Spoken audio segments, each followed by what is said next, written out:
everyone, and welcome to another installment of TED Excellence, the show in which I keep going back to school for some reason. And I'm always wearing my clothes. What? I don't know. And I come to you live from my Corona bunker on the moon! It's Dog Cat Fox, a Pepperjack, and all of you. Good evening, everyone. Welcome back to Thursday. Trapezoidal Thursday. Yes, back once again to the wonderful world of off-brand TED Talks for education and fun. I call it Edun. Feducation? I don't know. How are all you doing? I've had a busy week. I had an exciting day of going to the dentist, and there's something exciting going on that I don't think many people are watching right now. I won't give you any reference for history's sake, but those of you out there that know what I'm talking about probably know what I'm talking about. But that aside, who's joining me on this wonderful Thursday evening for another TEDx? 1456 Doc Builder. Hello. Jaeger Pony, hello. John Miller, hello. The Magister, hello. Kiever Dam, hello. Tony Giff, hello. Let's see. Noah Asensio, hello. Who else is here? John, it's a Seftis Wolf, hello. Texas Attorney General Secret Agent, hello. Shell D, hello. Mike R, hello. Zeke Weiss, hello. And Jamie Melquist, hello. And who else? Burgid, hello. Blitz Zero, hello. Tall Person, hello. Shio Gorath, hello. Liesel 7, hello. Ryan R, hello. Megan Ring, hello. Nathaniel Taylor, hello. The Assassin of the Gray, hello. Jack Frost 7548, hello. Do you hang out with Doc Builder 1456? Or this like what happened to the other 1455 Doc Builders? Are they still building docks? J2022, yes. J2022. Lexi Mads, hello. And anybody else I missed, I apologize. If you're lurking, hello, lurkers. Well, let's get into it, shall we? What do we have on deck for today? Well, I thought I would take another look at the wonderful world of education. I haven't looked at something that dealt directly with education at least a couple of weeks. I don't know. It all meshes together now, doesn't it? But it was really, as always, the title that caught my eye more than anything else in trying to decipher what it might mean. An educator in the margins creating classroom spaces of resistance. An educator in the margins. Now, I have some thoughts on how to interpret that.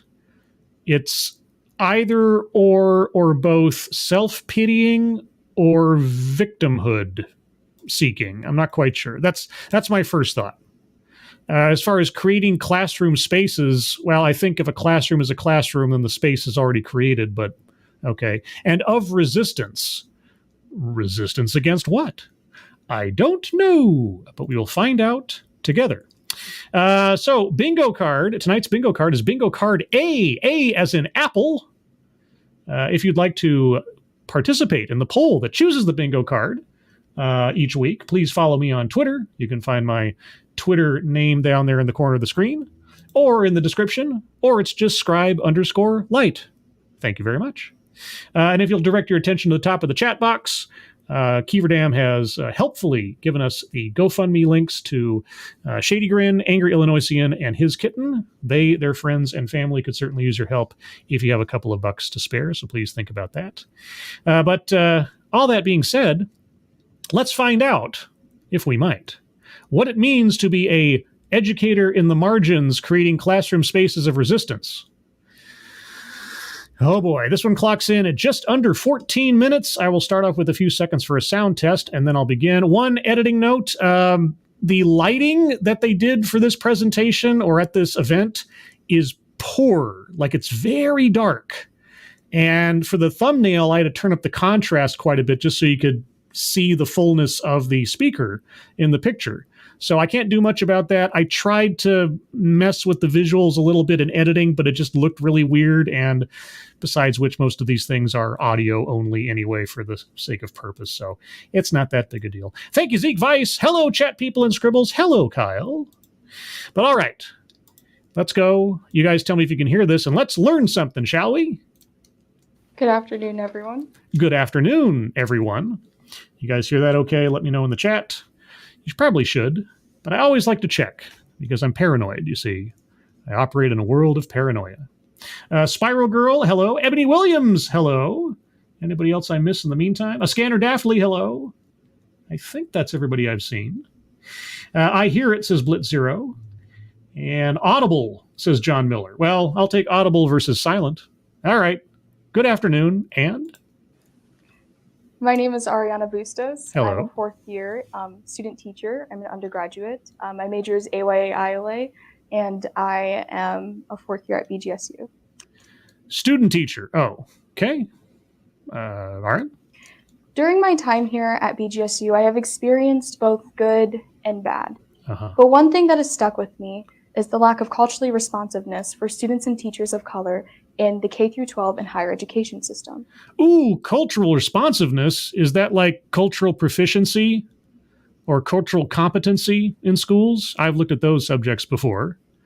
All right. Well, what kind of consciousness of a cultural nature should be employed in K-12? The past 4 years, I have often wondered, who do we as teachers of color have as support in our predominantly white education field?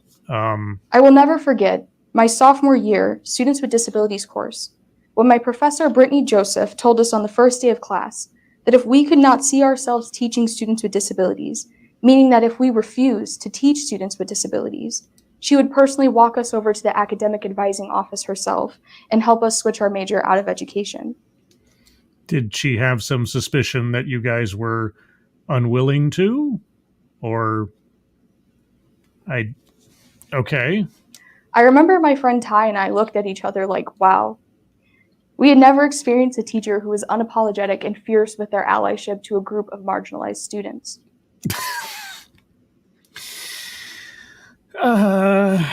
Okay, well, I'm going to go to the bingo card real quick because I think we can already take care of a square or two.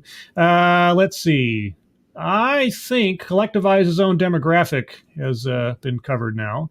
So circling that one, circling free space as well. I'm going to go over the rest of the card once just for reference sake to let everybody know what to keep their ears open for. Systemic, institutional, I think we'll probably get there when talking about schools and such. Sales pitch for product or service, not yet. Childhood or family anecdote, not yet. Diversity, equity, and inclusion, I think we'll get there. Plays victim, possibly so. Microaggressions and conscious bias, probably. Privilege, don't know yet. Contradicts own point or argument, not sure what it is yet. Patriarchy, not yet. Weightless example, no. Wage gap, no. Feminism, no. Marginalization, yep. Marginalized students, etc. Circling that one. A list, and remember that has to be a formal list, as in there are 3 steps to this, or I have 6 rules for X, that kind of thing. Not yet. White supremacy, not yet, maybe implied. Word salad, not yet. Self-vilification or wretchedness, no. Argumentative non sequitur, not yet. Attempt to coin new buzzword, buzz phrase, no. Mind reading assumes motives, I wouldn't be surprised. Benevolent condescension, same. Anecdote that probably never happened, not yet. And leaves out vital context, not yet. So far I have circled collectivize its own demographic, free space, marginalize marginalization. Remember, if you have any arguments for squares yet to be circled, please save them till the end of the presentation, where I'll give everybody a chance to argue their hearts away and convince me otherwise. All right.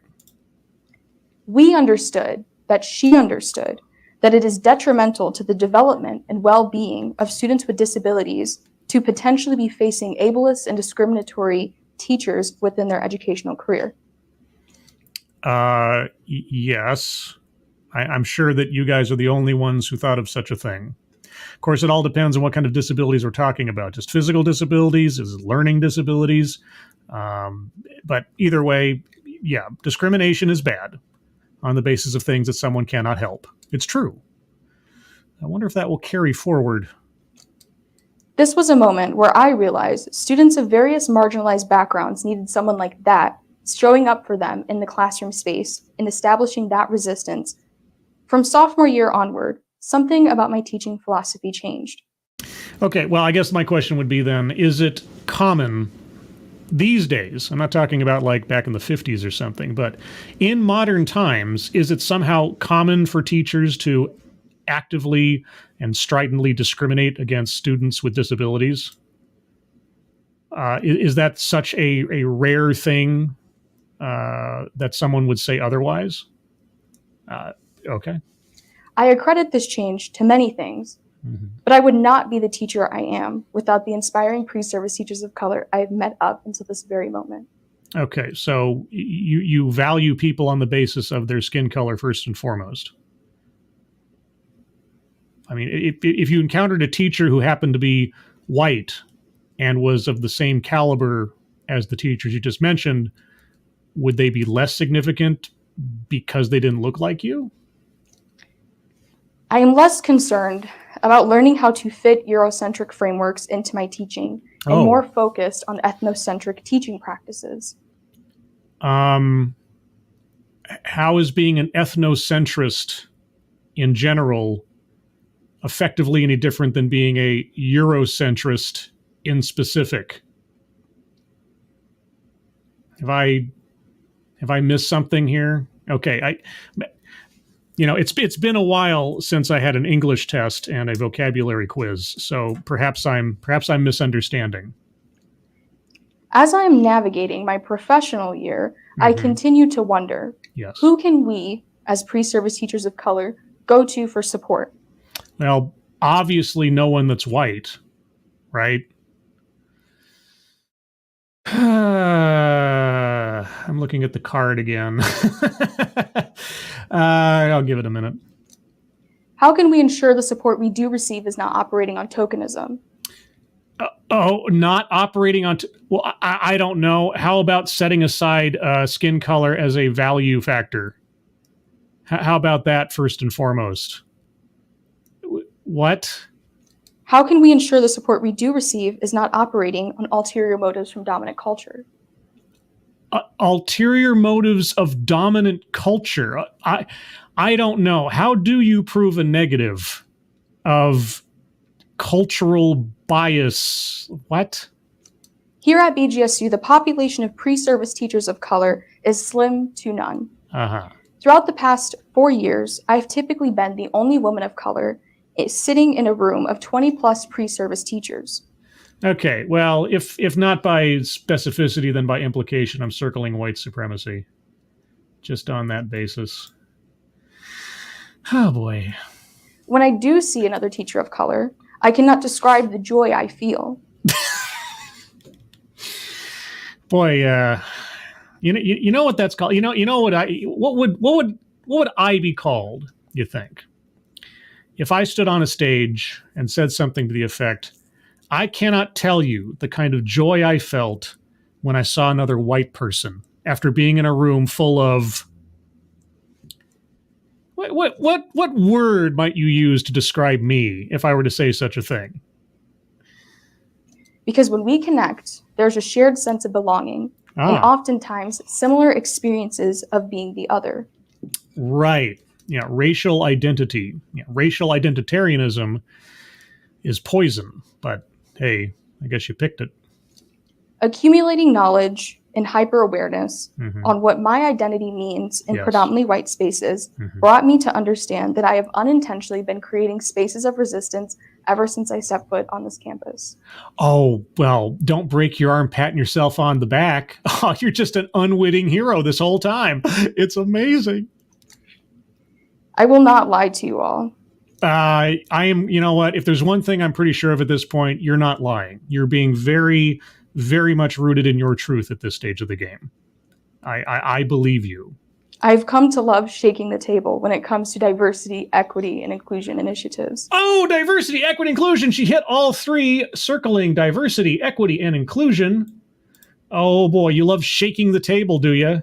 Oh boy, tell me what it feels like to shake the table. Especially in K through 12 and teacher preparatory spaces. I am the person that will speak up and say, well, what if we tried this? Or reimagining diversity, equity, and inclusion initiatives beyond the surface level. What else is diversity, equity, and inclusion but the surface level? Right? What have you mentioned so far in the course of your presentation that does not categorize people first and foremost on the basis of things that are not determinative of character or merit?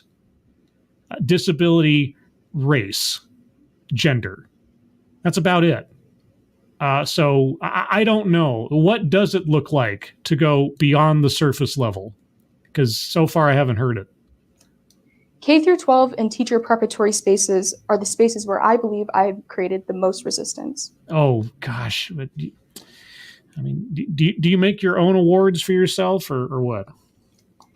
My peers and I often ask the question, if not us, then who? Ah.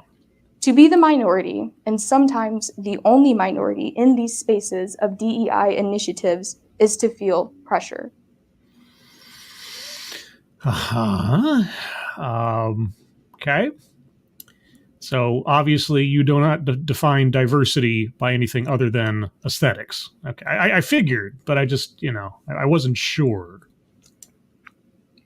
Stepping back and thinking, no, this diversity, equity, and inclusion initiative is not enough for me. Oh. Has been something I tussle with because I have been told repeatedly by white institutions that I'm asking for too much.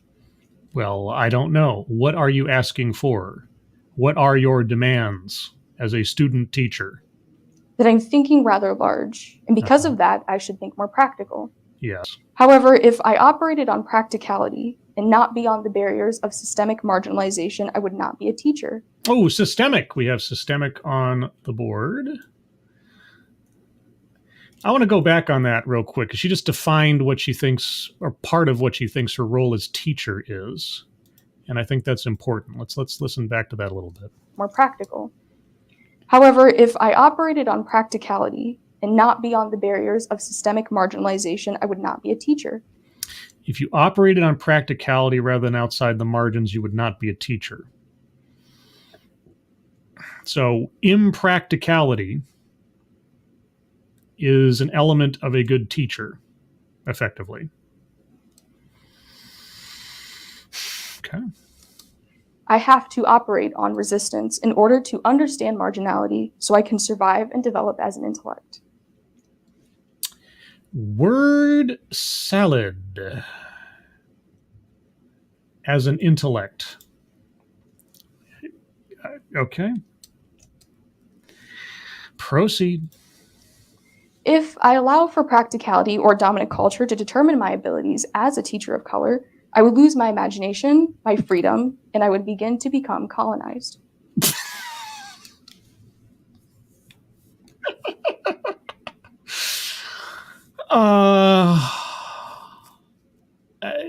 I can only circle word salad once, but okay. I often think about my delivery, even for this talk. Oh, well, I'm glad there was some planning put into it. I wonder if I'm viewed as aggressive simply because I want people to care and be knowledgeable about the systemic issues students and teachers of color often navigate in silence on a daily basis. I don't think of you as aggressive so far. Maybe I would say what's the word I'm looking for? Maybe arrogant and racist. Those are the two words that come to mind so far. Am I asking for too much? You haven't asked for anything yet. I mean, I haven't heard any specific requests/demands, although I don't know if requests go along with the whole resistance thing. So what do you want to have happen? You have to give us some idea of what it is that you're looking to make change on. Am I too much? Are other teachers of color at BGSU too much? Well, here's a thought. Maybe not classify people on the basis of their race and address and contemplate them on the basis of their individuality. That might be a start, because unless you think that everybody who happens to share a skin color like yours thinks the same way, it doesn't make much sense unless that's what you think. I can't say. I'm not a mind reader. Are our requests to be seen, heard, valued, and included in education too much? Are you being prevented from being seen, heard, or valued? And how do you classify not being seen, heard, or valued? If you classify every request / demand / idea as not being accepted or fulfilled as somehow not being seen or heard, if simply not getting your way on everything that you want is some kind of crime being visited upon you, then I suppose, yes, in perpetuity, in some way, shape, or form, you will always be a victim. But then you're already not going to be a practical person, so... The answer to all of these questions is obviously no. Oh. We in the margin are not too much. Mm-hmm. We are exactly where we should be. And we will be here creating spaces of resistance. And when you are ready to join, we will still be here. Oh, when we're ready to join you. Oh, okay. So everybody else is just some stuck in the mud fuddy-duddy. But you're waiting for us to catch up with you. And us is everybody that's not you. And the dividing line between the us and the you, or the you and the them, is what again? Is it skin color? Right. We will continue taking up space by telling our own narratives because we cannot be silenced. Your own... What does any of this mean? I mean, I know it's probably a futile effort, but I would just ask for a specific example of what it is that you see as functionally wrong with the system as you see it, right? And what your offered solution would be, or procedure to arrive at a goal, or give some specificity. Because so far I've heard a whole bunch of complaints and innuendo, but nothing concrete. So we still got more than half of the thing left. The Black feminist theorist Bell Hooks does a much better job at explaining the experience of being a student in the margin, so I will share her words. Bell Hooks. You're retreating to Bell Hooks to describe your experience? Okay. Black folks coming from poor, underclass communities who enter universities or privileged cultural settings, unwilling to surrender every vestige of who we were before we were there, all sign of our class and cultural difference, who are unwilling to play the role of the exotic other, must create spaces within that culture of domination if we are to survive whole, our souls intact. Privilege was mentioned, circling privilege on the board. Right, so you come into a place where you are a minority in the racial sense, and so you need to create isolated spaces divided by race in order to survive, because your race is wholly your identity. It defines everything about you, because racial identitarianism is a healthy way to see yourself and the rest of the world. Thank you, Mike R. Feminism plays victim. You know what? You are correct. You are, as Ed McMahon would say, you are correct, sir. I have to circle feminism for feminist icon Bell Hooks. And plays victim, certainly our speaker is doing that in more so than I kind of would have imagined.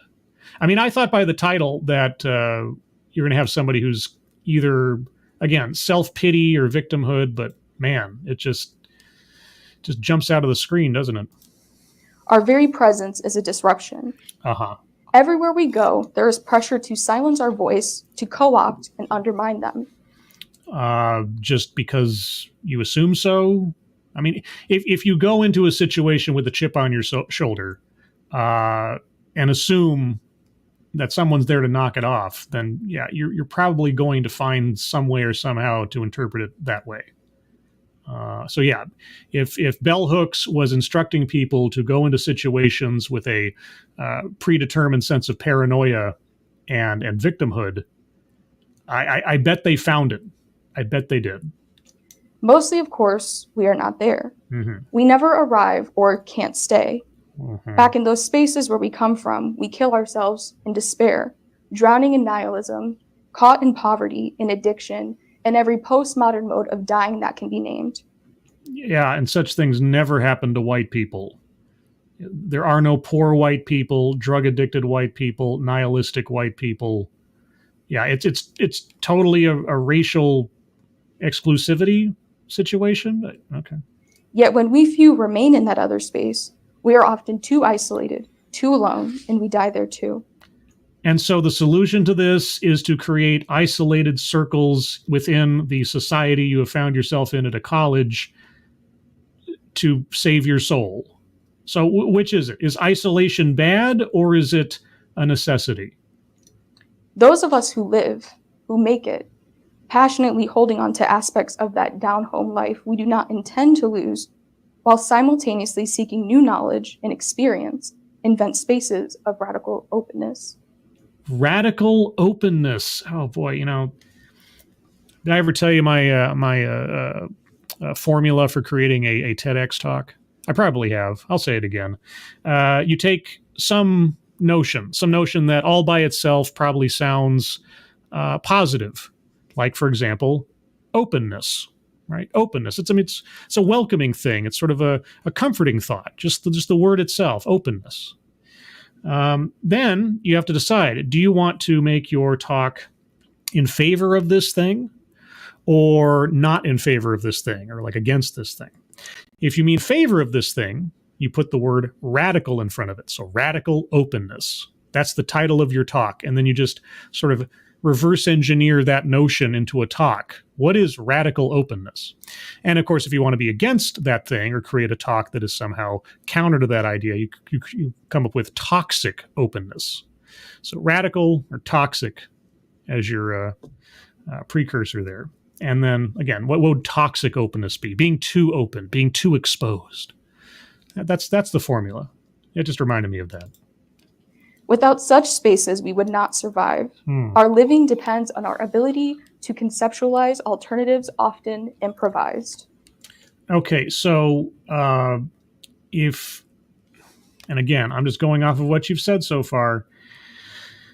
If your game plan as a student teacher onwards to a full teacher at some point is to go into a school and create a pocket universe wholly unto itself, separate from everybody else, based primarily around skin color, because otherwise you won't survive somehow if you don't do this. What exactly is the goal of doing that? What kind of dynamic do you think you're going to have at a school if you start separating thought and communication and value on the basis of skin color amongst the staff and faculty? I mean, what is to be gained from that? You're articulating the plan. I'm still waiting to hear what is the benefit. Specifically the benefit to students, because that is supposed to be your primary concern, right? Should the students then have their own isolated pockets on the basis of race? Otherwise, they're not going to survive? I'm confused. I love bell hooks. I can tell you love bell hooks. I really can. If you're basing your personal philosophy around that racially segregationist thinking, sure. I mean, you must. Let me be very clear when I say this. Okay. The education system was never meant for people who looked like me.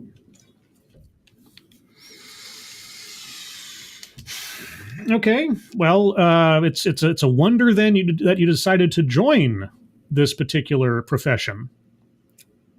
So what inspired you to take part in a system that somehow brought you to the point of becoming part of the system? Let alone teachers who looked like me, leading an English lesson at the front of a classroom. However, did you achieve the place you are in college and with your degree then? Why would you want to participate in such a racist institution and system? Oh, is this the resistance you're talking about? Let us not forget the 1787 New York Manumission Society African Free Schools. 1787? You have to reach back to 1787. Let us not forget. Why not? Why don't we forget the whatever schools of 1787? Of what relevance are the...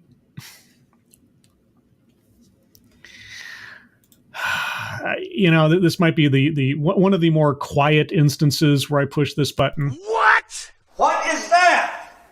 What the fuck is that? Let us not forget something that happened over 200 years ago that is of zero relevance to today. All right.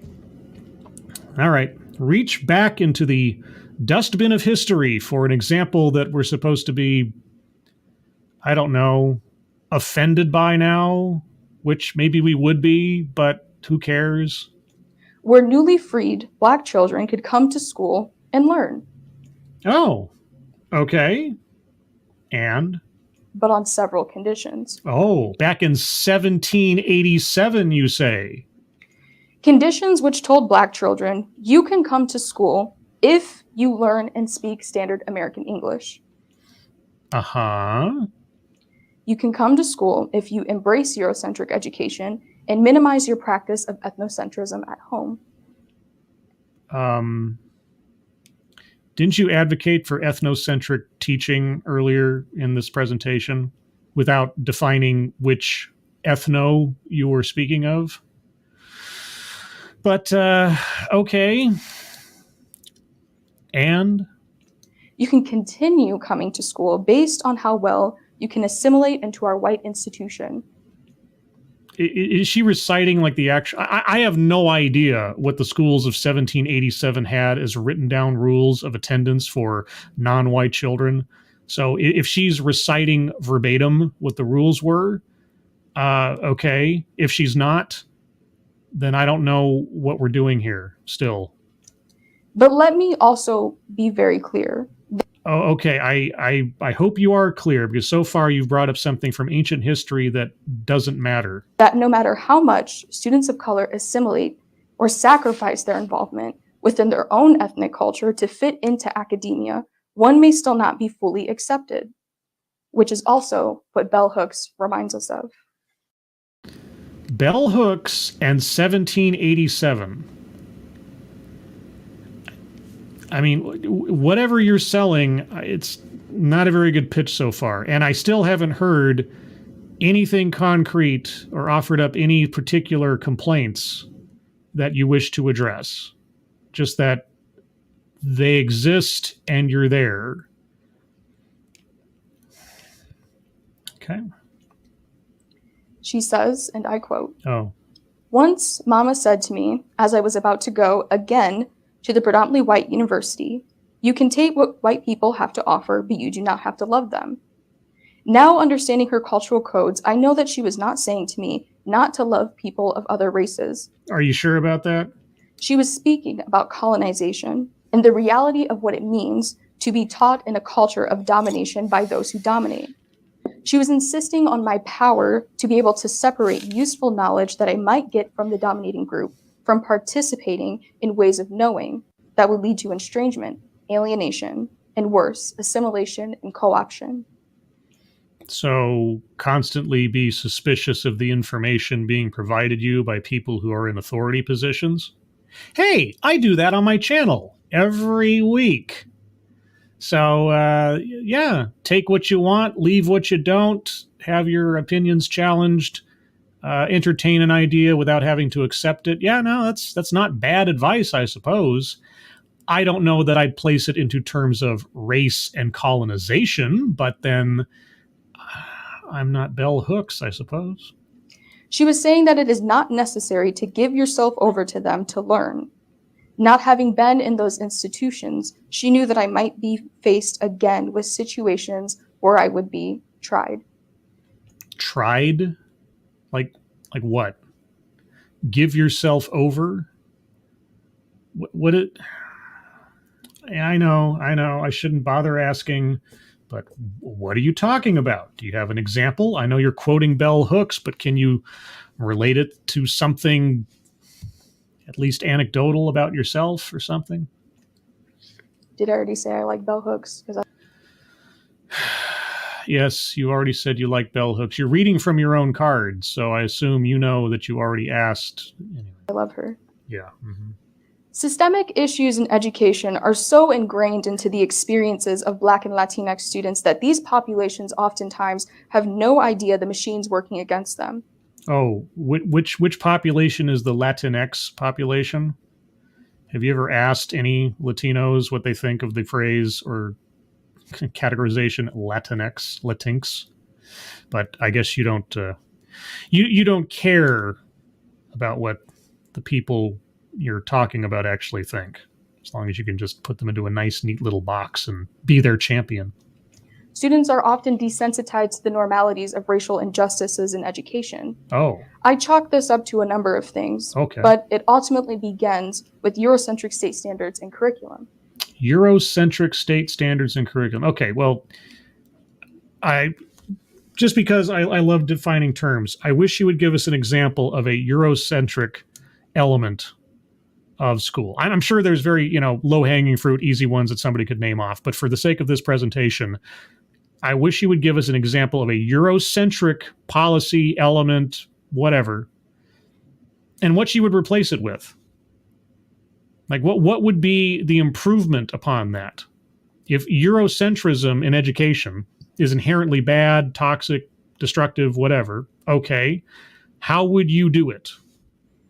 Because just saying Eurocentrism, et cetera, is bad, okay, without any specificity, like, and what's your alternative?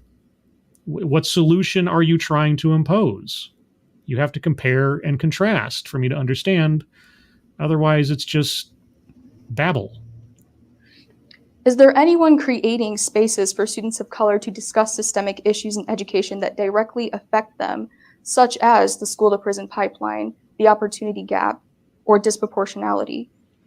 The school-to-prison, I haven't heard that in a while. The school-to-prison pipeline. Are anybody creating spaces? Well, I mean, there's a school in Minnesota, I know specifically, that's creating affinity groups. I mean, if that helps. So are you for affinity groups? Racial affinity groups specifically. I mean, that's what's happening in many schools. I know at least one in Minnesota, and there was a couple in New York and Chicago, I think, or Illinois specifically. But I don't know, like that. Also, school-to-prison pipeline, yes. The schools want more criminals, guys.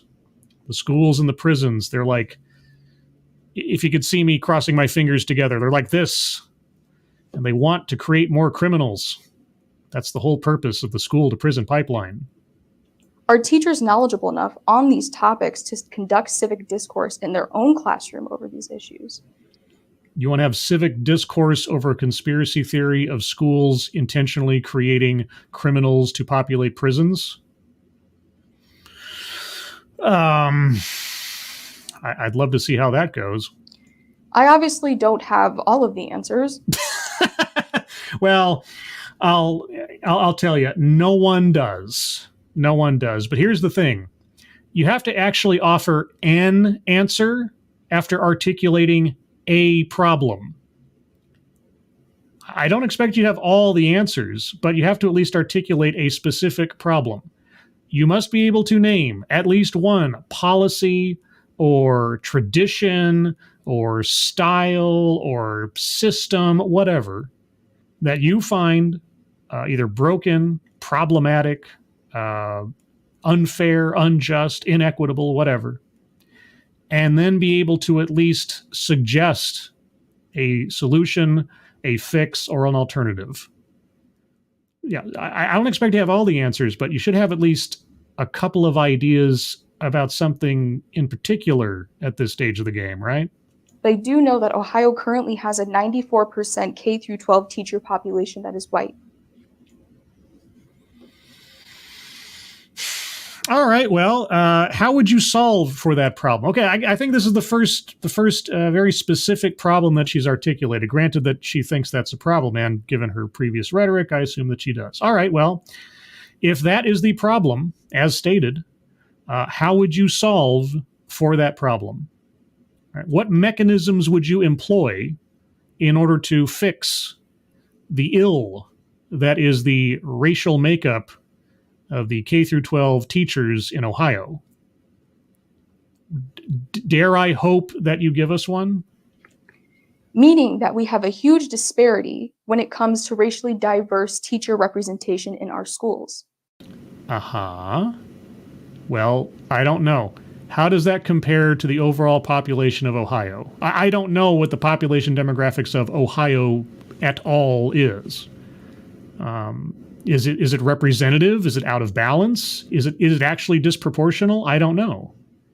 You haven't given us any hard numbers, so I can't say. But again, let's say you're right. I'll stipulate for the sake of argument. There are a lot of white teachers. All right. Well, whether it's demographically proportional or not, how would you solve for that problem? What do you propose? Which I can presume comes with issues for our students and teachers of color, such as racial isolation, deficit narratives, and Eurocentric curriculum and standards. Which you presume. Okay, mind reading assumes motives. So you don't have evidence of this, you just presume it on the basis of racial makeup. Okay. Proceed.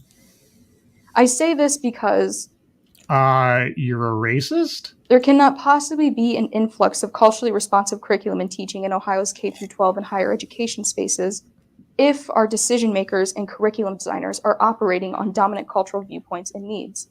Oh, okay. So all white people think and operate the same. They all have the same culture. They all have the same perspective. They all have the same ideas about education, et cetera, et cetera. Okay. All right. Well, I mean, obviously you're right. Right, because I mean, any particular race, any particular demographic is obviously a monolith. They're not individual people with individual experiences or histories or ideas. They're all just the same because of their skin color. Okay, is that what you're going to teach your students when you eventually have some? How are you going to value some students over others? What are you going to assume to know about the quality and character of some students over others, I wonder, if you're a teacher? If you have any hesitation in educating a white student, should your instructor refer you back to the advisor's office? I mean, obviously it's a disability, right? I say this because if we do not have a seat at the table to speak for ourselves and represent our community's needs, then we do not have culturally responsiveness happening in our learning spaces. Speak for ourselves and represent our community's needs. Right. Yeah, race defines kinship, first and foremost. Okay. House bills like 616, 322, and 327, which tell us as teachers we cannot address the unconstitutional education system which continues to deny the right to explore systemic issues via curriculum. What? Okay. I know, I shouldn't even bother asking, but what are you talking about? I don't know what those laws or bills apply to or are meaning to do. I don't know what you mean by unconstitutional. Maybe there's something going on in Ohio because I don't live in Ohio, but maybe I need to ask Satsu. I don't know. These bills are a problem for me because I cannot use literature as a tool to liberate my students of color without censorship from these bills. What? Okay, what do the bills do? What exactly are these bills meant to invoke? You can't use literature to liberate your students. Yeah, because there's such a dearth of literature in the world to educate students with. Dare I ask for a specific example? I cannot teach students of color that they come from ancestral lines who value literature because their ancestors used learning and education as their form of resistance. What? What are? Okay, I gotta. If only to make sure I didn't just missed something. I'm going to listen to that one more time. Not have culturally responsiveness happening in our learning spaces. House bills like 616, 322, and 327, which tell us as teachers we cannot address the unconstitutional education system which continues to deny the right to explore systemic issues via curriculum. These bills are a problem for me because I cannot use literature as a tool to liberate my students of color without censorship from these bills. Liberate them from what? What are these bills meant to do? I know I don't mean to bother you guys, but if somebody or someone's could look up what these bills are or are meant to do, I'd be grateful, because I don't know. I don't have any reference for it. I can imagine maybe what they're referring to based on context clues, but I don't know. But liberate them from what? What do you assume your students of color are imprisoned by just by looking at them? And who do you assume then are the jail keepers? I cannot teach students of color that they come from ancestral lines who value literature because their ancestors used learning and education as their form of resistance. I cannot teach. That makes absolutely no sense whatsoever. In the absence of any context or explanation, none of that makes any sense to me. These bills are a problem for me because I cannot teach students of color how to connect the issues happening in the world around them in a way where they can walk out of my classroom and feel empowered to also create spaces of resistance on their own. Is your responsibility only to students of color? Is your only concern students of color? It sure sounds like it. It sure sounds like you are valuing some students over others on the basis of skin color. It sure sounds like you assume that certain students on the basis of skin color are inherently lacking in something that only you can provide. What was it you're saying at the beginning of this talk where you were in awe of your student advisor, or your teacher advisor or whatever, who was so fierce in being an ally to disabled students that if you have any problem teaching disabled students, we won't tolerate that kind of discrimination? Do you remember that? Because I remember that. Which makes me very curious as to what you're doing right now and how you justify that complete flip of priorities in your own mind.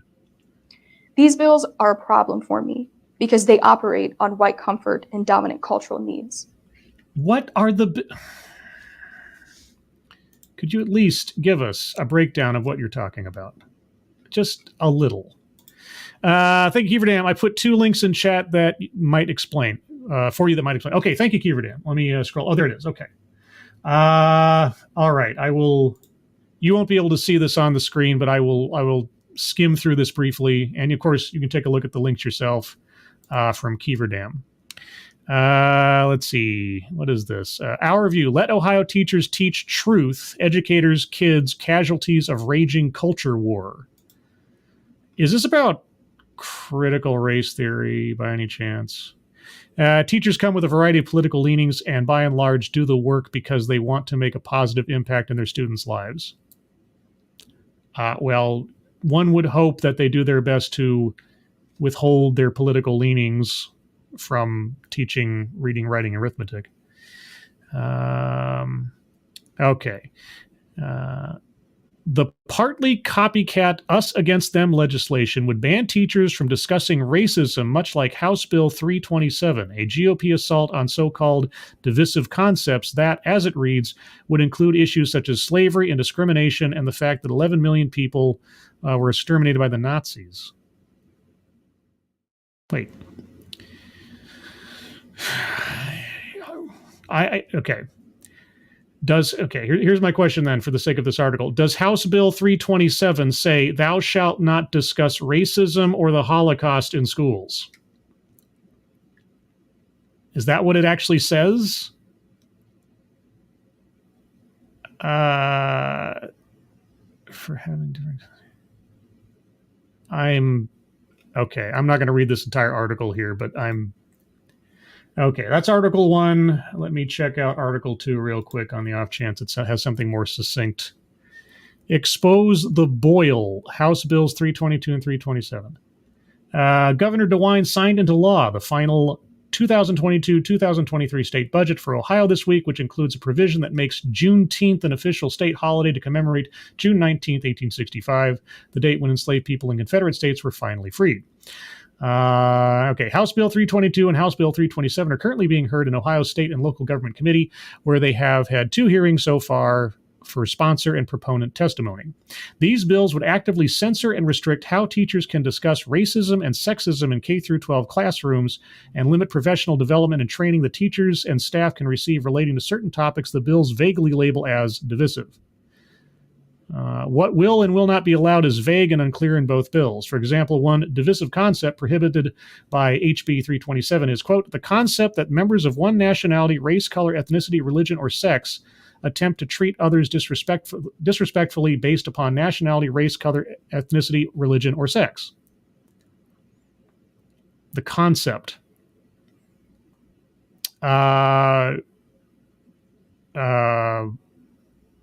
Yeah, that's badly worded.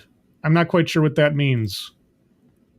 If you can't, well, then you couldn't discuss actual historical truths about actual discrimination on those lines. You know, like the Barbary Coast or American slave trade or that kind of stuff. Yeah, that does seem kind of silly. But okay, maybe she has a point here at this stage of the game. I'm not quite sure, but okay. Black and Latinx students are quite literally being funneled into the United States prison system. Literally? There's this big funnel somewhere that kids are just being dumped into prison? Really? Literally, you say? You're a student teacher, right? Did you just say literally? Let's try that again. To also create spaces of resistance on their own. Uh-huh. These bills are a problem for me because they operate on white comfort and dominant cultural needs. Black and Latinx students are quite literally being funneled into the United States prison system. Quite literally. Okay, and with intention, obviously, because what we want as a society and what schools mean to do as institutions is to make kids become criminals. That's what we all want at the end of the day. Okay, so again, I have to ask, if this is true, if the system, institution, profession really is geared towards all this evil, why did you want to join it? Why did you want to become part of the problem? Because this starts with how teachers discipline students in K through 12. Oh. Students of color in K through 12 specifically. Oh, yeah, specifically. Yes. No, we get the specificity of your concerns. It's pretty obvious. It is statistically proven by research from various schools across the United States that Black and Latinx students are disciplined at harsher and much higher rates than their white peers. Oh, you want to cite that study by any chance? Not only this, but Black and Latinx students are given less opportunities in high school, which conveniently condition their brains into thinking they have no place in higher education. However, it is not the students of color at fault. It is the education system which prioritizes catering to dominant cultural needs. Black and Latinx students are more likely to be placed in a deficit category by the Eurocentric education system they are forced to operate within. Oh, okay. So I'm still wondering, what is your alternative to the Eurocentric model? If the Eurocentric model is inherently poison to anybody that isn't white, then what do you propose in the alternative? Right. And I'd also love to ask our speaker, does a disparity indicate inherently an inequity? But I'd also like to know where she's getting her information from, so I could at least double check it if she could cite it. But, why cite your sources as a student teacher or a student at all making declarative statements right now? However, yes, we still expect students of color to feel like they belong in a classroom space and tell them to learn the same colonial perspective of literature and history as their white peers. Colonial perspective. Again, could you describe what you mean? I could imagine what you mean, but I don't want to make assumptions. And what would you do in the alternative? What is a non-colonial way of teaching? What does that look like? How would you implement that? However, we should not be encouraging or prioritizing students of color to adopt colonial beliefs and values. We should be teaching our students of color to liberate themselves by dismantling the systemic inequalities which manifest in every area of their life, from education to housing to employment and to healthcare, and so much more. Okay. I don't think I need to restate too much there, but it's just one of those things where it's like, you are solving what problem with what solution again? We should be doing all of these things in the classroom within our respective disciplines. Okay. In what way? What would you do in the classroom that is so different from what is currently being done in the classroom to solve for this problem? These problems, whatever. I'll take one example. If you can just give me one example. We're almost done with your talk. You haven't given us anything. Could you give us one? Thank you, Mr. Tickle Trunk. It's awful when teachers speak CRT like parrots.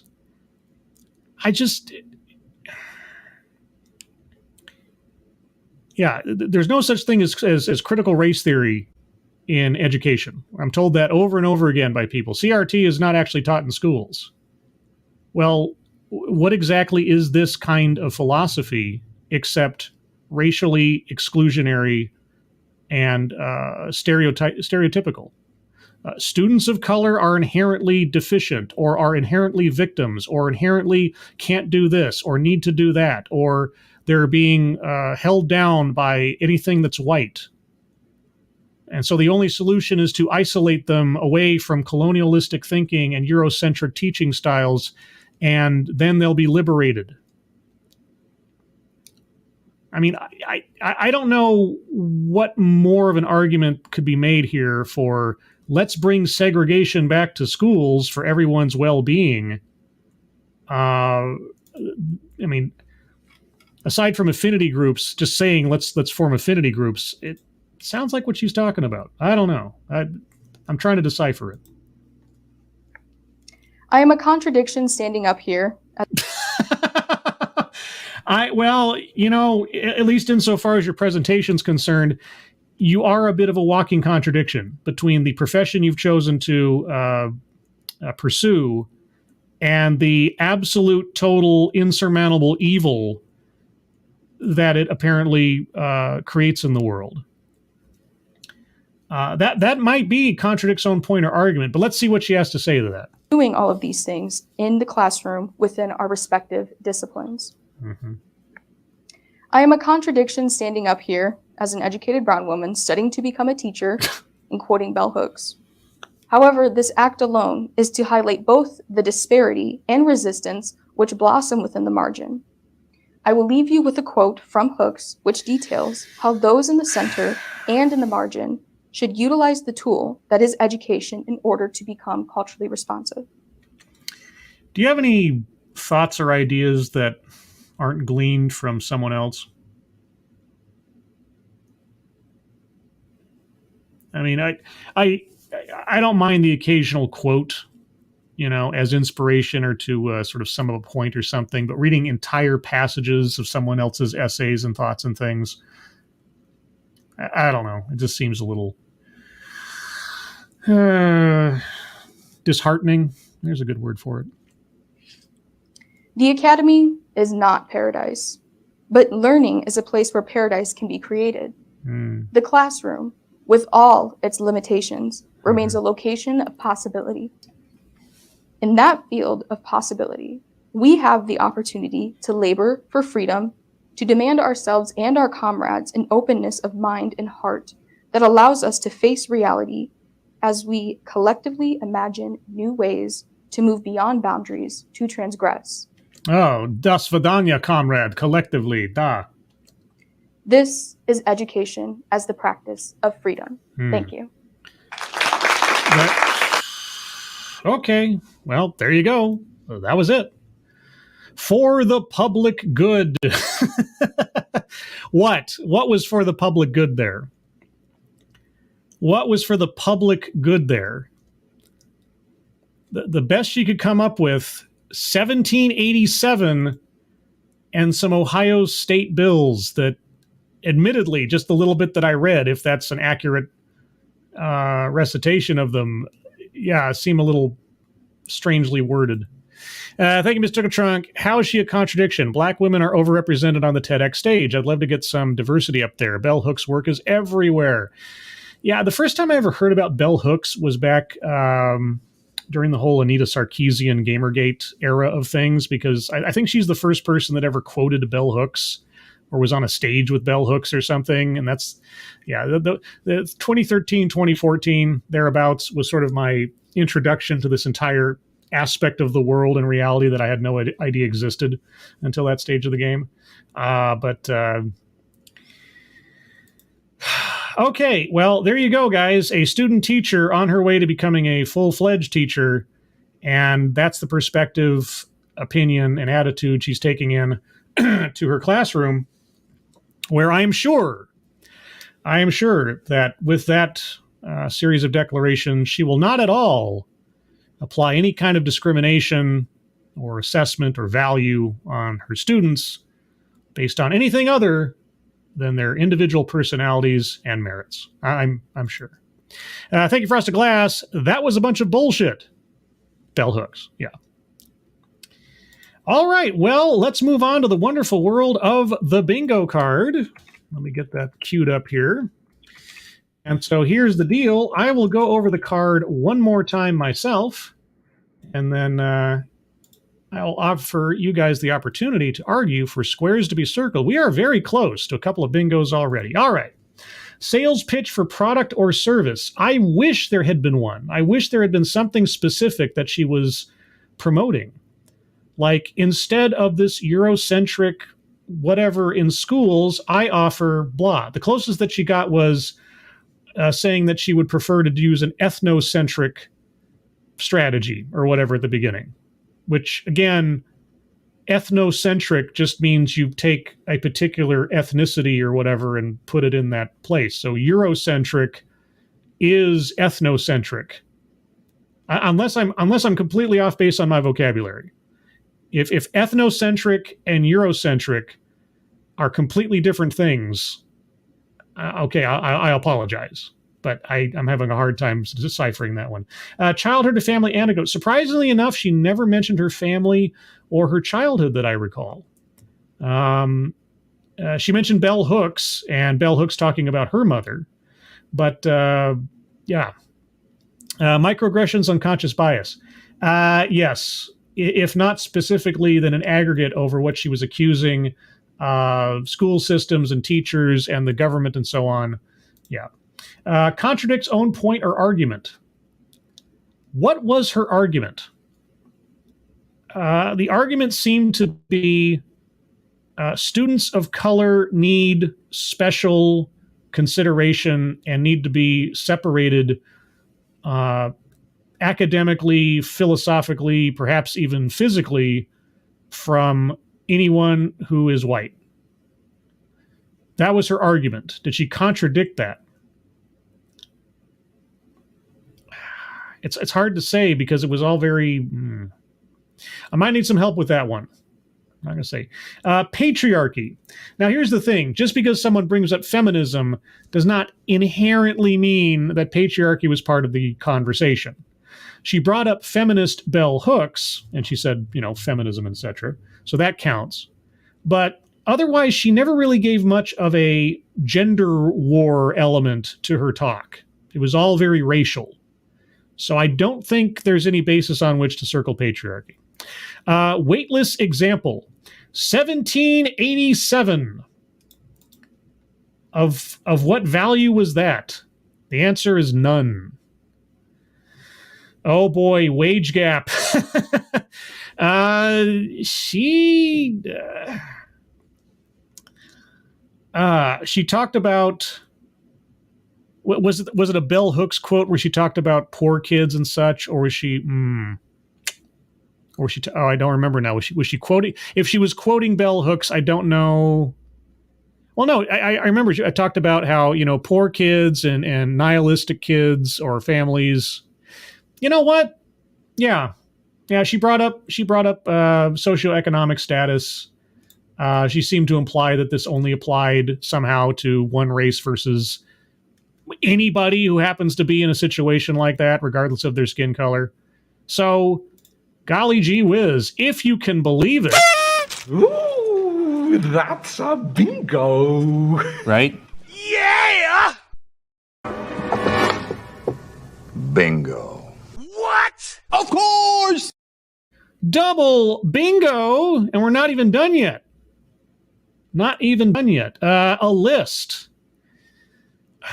There was no formal list. I wish there had been. I wish it was like, I have 3 steps towards solving this or something. There was no formal list. Self-vilification or wretchedness? No. Played the victim? Yes. Diminished herself in the process? No. I didn't get any of that.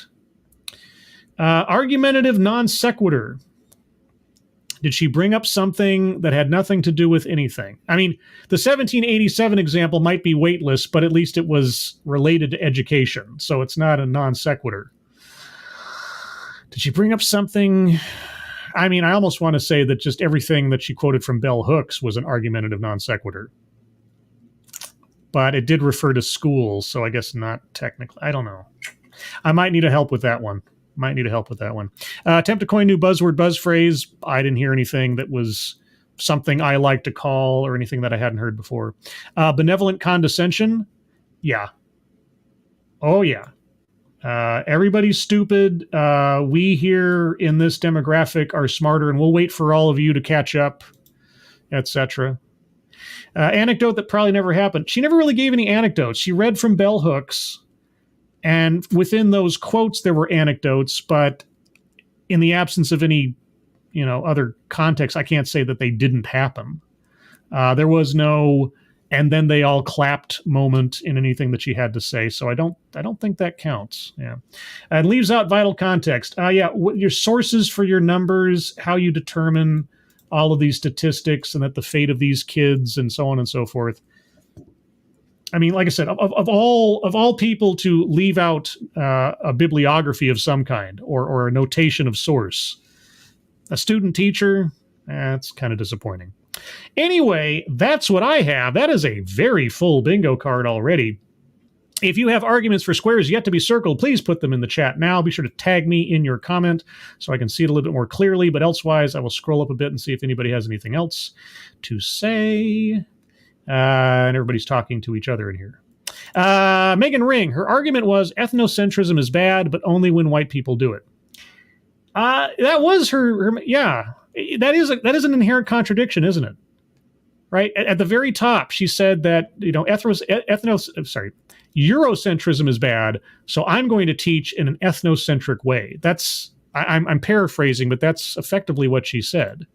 So, yeah, that pretty much contradicts her own point or argument right there, or at least part of it. If not whatever her whole argument was, at least in part. So I accept that, Megan, right? Let's see, who else? Oh, and more links to the Ohio bills. I'll have to look at them another time, guys. I really don't want to try to sift through them now, and I think it's pretty boring for you guys if I tried to. But by all means, for those of you watching in the future or right now, take a look and find out. I mean, she might have a point. If that one part that I read of that one bill is true, then yeah, that's about as vague a thing as you could possibly say. And if you're not allowed to talk about anything like that concept in the classroom, then yeah, you couldn't talk about World War II. You couldn't talk about slavery. That would be bizarre and stupid if that's true. Micah, radical openness, new buzzword. Okay, now you're holding me to account here. Radical openness. In what context did she say that? Was she quoting bell hooks, or was that something she said herself? I'm having a hard time remembering now. Radical openness. You might have it there. But if she was quoting bell hooks, then it wasn't a new buzzword, buzz phrase. That's my only hesitation.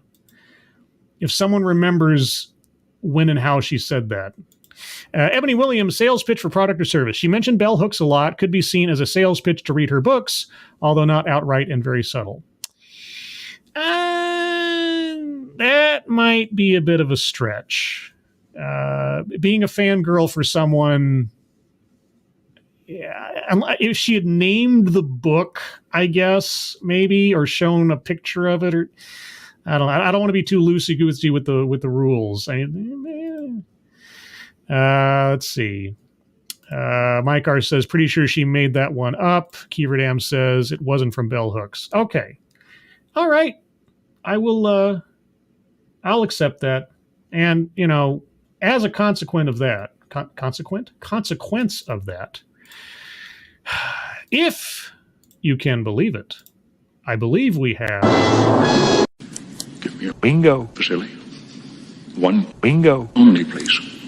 Right? Yeah! We have a third triple bingo. Oh my God. Oh my gosh. That's more than I imagined. All right. Any other arguments for squares to be circled, everyone? Let me know. Give a couple of minutes here and use that time. Oh, wait. Okay. Bridget. Anecdote for the teacher who said to leave if you didn't want to teach kids with disabilities. There are a ton of problems with that, especially the specialized training required. Oh. Huh. Well, now, see, the problem I have with trying to figure that out is what did she mean by disabilities? Like a kid in a wheelchair versus a kid with learning disabilities? And I don't know. What say you, audience? I'll leave that there. What say you, audience? If you think that constitutes an anecdote that probably didn't happen, put a 1 in the chat. If you're not sure that it couldn't have happened, put a 2. So 1 or 2. Not quite sure about that one. Because is that an everybody clapped moment? Is that something like... Yeah, and don't vote more than once. Yes, thank you, Kieverdam. Don't vote more than once. I got a 1, I got a 1, I got a 1. I got a 1. And a 1, and a 1, and a 1, and a 1, and a 2, and a 3, and a 4.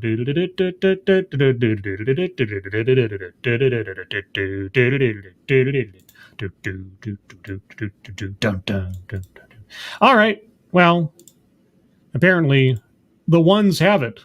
And with that... I had a dog, and his name was... What? I had a dog, and his name was... Bingo! Of course! Quadruple bingo. There you go. All right.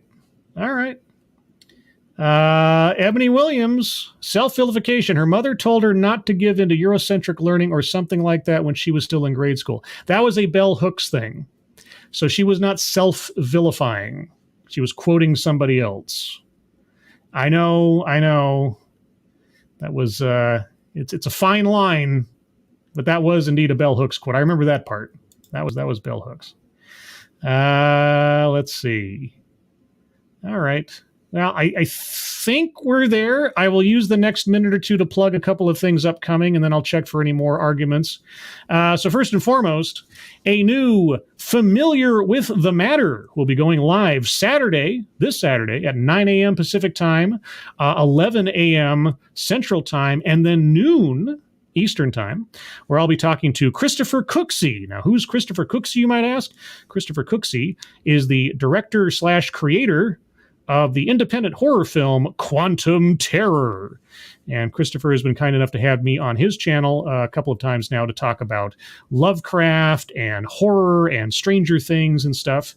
And given the fact that he is a independent filmmaker, and I've talked to independent filmmakers in the past on Familiar with the Matter, I thought I'd talk to him since he's in a different genre and find out about that experience and horror and other things about him. So look forward to that. There's a link on my Twitter, and I will try to put a link up to it on the YouTube page as a preview. So look out for that. And as always, on Sunday at 8 a.m. Pacific, 11 a.m. Eastern, yes, will be the Sunday stream, where I'll do a stream on a thing. What will that thing be? Don't know yet, but I think I'll avoid education this week since I just did something on education. So I'll have to find something else. All right. Scribelight, read Frosted's argument. Okay. Self-vilification. She denounced the education system that she's a part of. Okay, well, all right. Well, we'll take this then, and you tell me what you think about this. From the top of this, she talked about creating spaces of resistance, right? Okay. So, is she self-vilifying when she was patting herself on the back from the beginning at being there to shake things up? That doesn't sound like self-vilification to me. That sounds like somebody who's trying to tear down the system from the inside because she is a pre-hero. All right, I'll wait for your response to that because that would be my counterpoint. I didn't hear any self-vilification. It sounded like a lot of self-congratulatoryism, if that is even a word, which it probably isn't, but that's okay. Lexi Mad, speaking of Stranger Things, fuck Netflix for making me wait till July for the second half of season 4. Well, I mean, if they gave it to you all at once, then you wouldn't have any time to watch all the other episodes, right?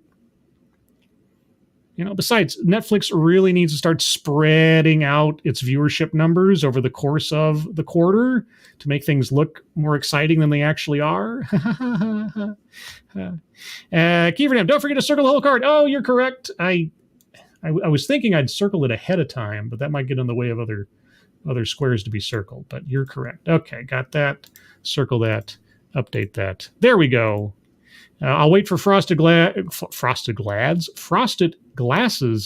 response. Mike Savage, we just need a Dogcat Fox to close us out. I can probably handle that. Check your logic. Stranger Things is insanely overrated. It is, to a certain extent. Depends on the season. Season 2 and 3 were, Season 1 was pretty solid because it was new and everything. The second and third season. Season 4, I have my quibbles with it, but the strongest thing about the series is the characters. The characters are fun to watch, even if the story that surrounds them is, at times, a drag or not very interesting. Mike R., thank you for the #1 Dogcat Fox. Oh, Dogcat Fox. Wowie, wow. No, Dogcat Fox. A Weibo Dogcat Fox. I should have Weibo on sometime. Let's see if she's available sometime for a show or a stream or something. I should probably start doing like Familiar with the Matters with some of my YouTube friends in general. Since they've been in this for quite a while now, they probably have some war stories and interesting things to say about the experience. Frosted Glass. Even if she's trying to change things, she's still a member of the group she's vilifying. Is that self-vilification, though? And that's the primary, the operative word there is self. Is she vilifying herself, or is she infiltrating the enemy lines, kind of thing? And I'm not trying to be, combative for the sake of being combative. I just don't think that quite passes muster with what I heard in the presentation. So that is my that is my comment there. Mike R., predominantly white school, argumentative non sequitur. No, I mean it's not a non sequitur because her entire presentation was based around race and the disparity of either population or outcomes. So bringing up race in a talk that was all about race, not that I'm a fan of that, but it was relevant and germane to the conversation. Frosted Glass, if she said black people were bad, it would be self-vilifying, right? Same principle.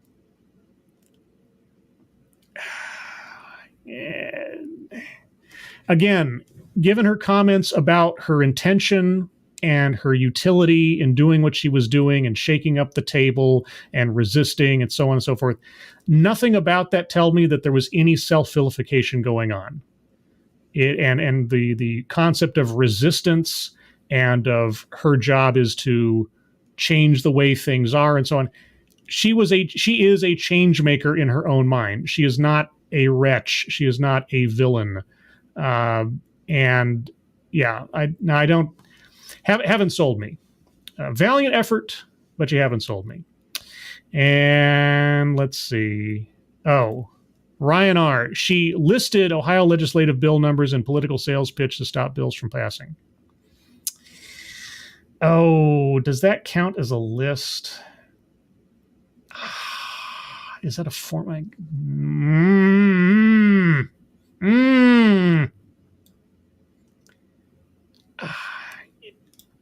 It's like one of those photo finishes at the Kentucky Derby or something, where it's like just the nose barely gets over the line kind of deal. Yeah, it's something like that. Oh, boy. Bingo. What? Of course! I'll give it to you. That, yeah. All right. You got me. Quadruple bingo, if I'm getting that right. Yeah. 1, 2, 3, 4. All right. Well, everybody, I think we've reached the end. I know Frosted Glass is going to hate me forever for not agreeing, but just didn't quite make it. But even if it had, well, yeah, it would have been another bingo, but it just doesn't quite pass muster. Argue with me in the comments if you will. Circle it on your own bingo card if you think I'm wrong, by all means. But with that, everybody, I'm going to call it here. So remember, first and foremost, take a look at the top of the chat box for the links to the GoFundMes for Shady Grin, Angry Illinoisian, and his kitten. If you have a couple of extra bucks there. Everybody, thank you so much for joining me on this wonderful odyssey into not ethnocentric teaching, but totally ethnocentric teaching that was never described? Sure, why not? Moderators, thank you for keeping an eye on things, even though everyone here is so well behaved. You have very little to do. Everybody who donated, thank you so much for your generosity. It is very much appreciated. So be sure to check out the Familiar with the Matter upcoming this Saturday at 9 a.m. Pacific, noon Eastern Time with Christopher Cooksey, and see me on the Sunday stream, Sunday morning, 8 a.m. Pacific, 11 a.m. Eastern. But until then, everybody, and for the rest of the weekend ahead of us, I hope you are all safe and well. If you are not well, please get well soon, and I will see you on the next one. Take care. Bye-bye.